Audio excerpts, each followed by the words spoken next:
I'm Logan Crawford, and right now on the Spotlight Network, we're exploring a bold and thought-provoking new take on Jesus Christ with a terrific author. His name is Mark Reichman, and he has penned a powerful book. It is called Jesus at 29, Exemplary Virtues of an Ordinary Man. What if Jesus, before his ministry, lived not as a divine figure, but as a regular man, experiencing love, loss, and everyday struggles like the rest of us? This book challenges traditional narratives and offers a fresh, deeply human perspective on one of history's most influential figures. We're delighted to have this very talented author join us here today on Spotlight. We thank the team at Atticus Publishing for helping us put him in the spotlight today, and we ask viewers like you to support authors like him by subscribing to our channel and by purchasing his amazing book. The links are below this interview. And be sure to download the Spotlight Network TV app streaming on Roku, Apple TV, and Amazon Fire TV. Mark, thank you so much for joining us here today on Spotlight. Nice to see you, sir. Thank you. Good to see you, my friend. What made you decide to reimagine the life of Jesus Christ? Well, to tell you the truth, I see American Christians in kind of one of two categories, those that go to church and those that used to. And for those of you that go to church, I'm jealous. I love it. I wouldn't change a thing, but this is not really for you. This is for my peeps. This is for the ones that used to go, used to find it relevant in their lives and pertinent, and they looked forward to the meeting and the people and somehow fell away and never went back. And I think part of the reason might have been, as I said, it lost its relevance. And there was something to be said of well, I'm careful to say this, but kind of a general hypocrisy. I was asked to believe in things that I ultimately didn't believe in. And I love the church. I was a musician, my wife too, and we were neck deep in it. But I'm also a nurse, and I deal in science, and I've never heard or seen or heard anybody else who's heard or seen of a virgin birth. And to tell me that I have to believe in that in order to belong to this group was forcing me to be a hypocrite. And I just couldn't do that, especially with something this important, my relationship with God, and specifically with Jesus. And I think that's kind of where I pulled away the term Christ, which is King of Kings, Lord of Lords, and all of that, and just made him Jesus, just a guy like me, putting up with the problems of the world and how he deals with it. And when you meet someone that's really incredible about something, you want to follow them. You recognize that, and you go towards the light, Yeah. So in this case, he's a normal guy. He's busy. He's got a crew. He's studying at night to become a rabbi. He's raising a family and wife and kids, and he's a busy guy, but he deals with grace, with compassion, with caring of his community, his family, his friends.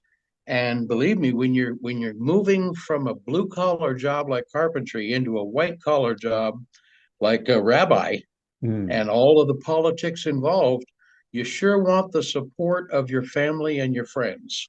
Yeah, absolutely. And so, Absolutely. as kind of a prequel to the New Testament, when he goes around, for instance, when he gathers his 12, his disciples, he's known these people for a long time, they're friends of his.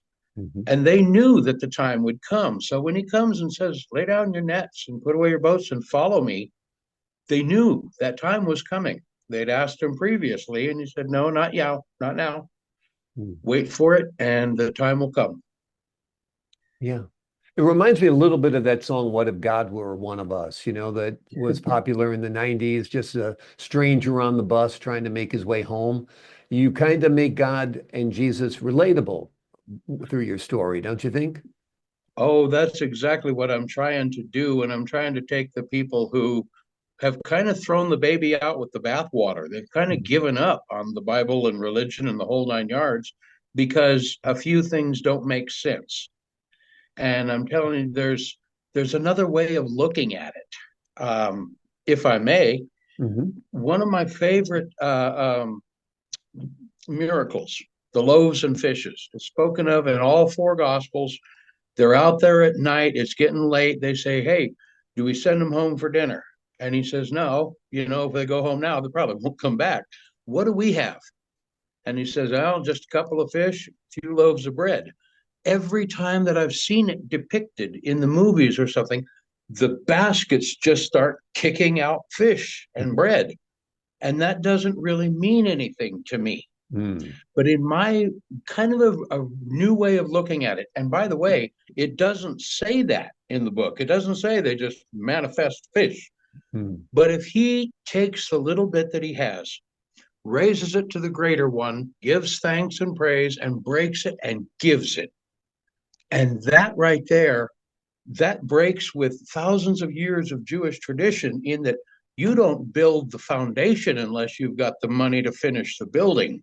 Mm. But he just took the little bit and he gave it. And I think the first guy he gave it to said, "Wow, Mm. what an incredible show of faith. Mm. This is why I came to hear this man." And he emptied his pockets. Now, given that all travel was done on foot, I can't believe that 5,000 people traveling miles out of their way wouldn't have some kind of provision. Yeah. And so he reaches in his pockets and he gives what little food he's got to the greater one, who blesses it, breaks it, and gives it. And I'll bet you the third guy goes, "I see the miracle here. I see the inspiration that you've given me. This is why I came to see this guy." And he empties his pockets. And one by one, 5,000 men emptied their pockets. And lo and behold, there was enough to go around and leftovers to boot. Now that's a miracle that I can take with me today and tomorrow. 2,000 years after the fact, on the other side of the planet, in a country nobody even dreamed about. And that's kind of the eternal nature of what's going on here. Yeah. It's a miracle for sure. Yeah. So you believe in the miracles that Jesus performed. They're just explained differently than they've been traditionally. Do you believe Jesus is the Son of God? I believe that he is a son of God, but I believe that all of us are children of God. All of us hold a responsibility to one another to treat each other as children of God. And if we did that, why, we'd have heaven right here on earth. Yeah. Absolutely. If we follow the golden rule of doing unto others as we would have them do unto us, it's as simple as Sure. that. And if we followed the teachings of the Lord Jesus Christ, or Jesus Christ, or Jesus, depending on how you view him, if you followed his teachings, there'd be heaven here on earth as well, because his teachings are profound and have shaped civilization, right? That is exactly correct. And I would think that for any person who longed to be a teacher, as much as he did in my book, he desired to be a teacher, as in the rabbi. And his mother desired to be a nurse. She wanted to help people with their when they needed it the most. But in his desire to become a rabbi, he studied hard. He did all of the things necessary. But the teachings, can you imagine? You go around for years with your people, teaching and educating and helping and healing. And probably the most significant or the most remembered thing about you is the last 48 hours, a Yeah. horrible, messy death. I would feel so cheated. I would just feel like, were you paying attention at all? Yeah. You know? And by the same token, I feel that the second coming is not him coming here. I think he said he did everything he needed to do. I think the second coming is when we die Yeah. and we go to him, and he says, "Okay, you had my teachings. What'd you do with them?" Yeah. Have you envisioned this as a film, perhaps? I think it'd be an interesting movie. Actually, I've got someone working on a screenplay currently. Yes, Wonderful, wonderful. Because I think it would I reach think a there's broad a audience that way as well, which would be great, right? well, there's a really beautiful scene in the end when they've been called into court in the Sanhedrin, And his mother is the cleverest, craftiest lady you have ever met. She is just, she's a jewel, but she's a relatively young woman. He's 29, that put her mid 40s, but when somebody knocks on the door, she turns into the doddering old lady, and she gets over there and she really works it. And as she explains to him, from the day you were born, you were hunted by a king. It took a village to keep you safe. And believe me, the people around us now, they know what your destiny is, and they're as committed to it as I am, as you are. But make no mistake, keeping you safe and alive and well so that you could carry this out was my gift to you from God. It was told me early on when you were still pregnant, when I still had you, and he clued me into what was going on, and I'm with him. As a daughter of God, I support him 100%. As your mother, I'm terrified. You're heading headlong into a political quagmire between a corrupt Sanhedrin and a brutal Roman occupation. And basically, you have no experience in politics, son. But nonetheless, he sought the counsel of his family and friends first.